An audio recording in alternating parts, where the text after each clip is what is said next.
Orang itu menjadi kikir itu karena nganggap hidup itu lama dan uang itu penting. Kalau zaman Nabi itu sederhana kalau melihat hidup. Pernah suatu saat Nabi itu punya jatah makan karena Nabi itu hidupnya juga pas-pasan.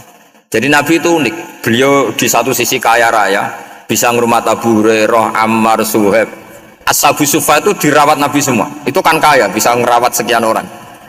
Tapi di sisi yang lain untuk pribadinya beliau miskin. Kadang nggak bisa makan hari itu. Tapi di saat yang sama bisa merawat Ahlus Sufa. Jadi keliru kalau orang hanya cerita Nabi itu miskin, untuk makan dirinya aja susah.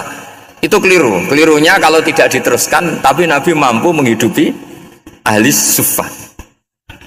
Singkat cerita jatah makannya Nabi itu dikasihkan orang ketika Nabi ditanya, ya Aisyah, makanan jatah saya di mana? Oh ya Rasulullah, tadi ada orang minta tak kasihkan, maka makanan itu habis. Apa kata Nabi? Kamu salah Aisyah.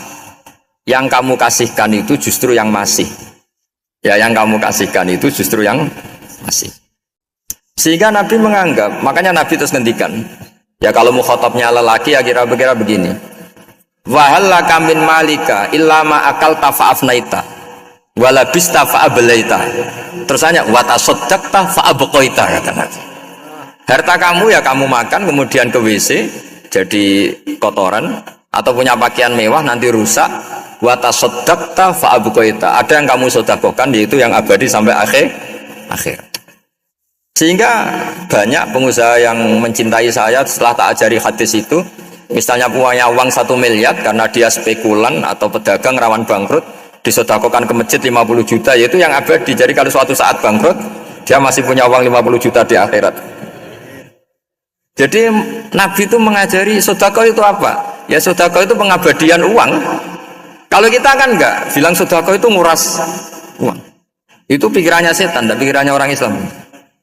Itu cara berpikir setan, bukan cara berpikir umat apa. Sehingga Sayyid Ali Zainal Abidin itu kalau ada orang minta, kemudian beliau ngasih, itu beliau bilang gini, marhaban biman hamala zadi ilal akhirah. Matur nuwun nggih jenengan sing beto sangu kula nada. Jadi dianggap teller saja. Orang yang minta uang beliau itu dianggap tukang nyatet bank itu. Karena sudah ditabungkan, ya sudah. Kalau kita kan enggak, wah pengemis tuh ganggu gini-gini. Kecuali pengemis profesi ya mungkin kita agak-agak enak. Pada zaman akhir tuh ada pengemis apa? Profesi, jadi repot tuh.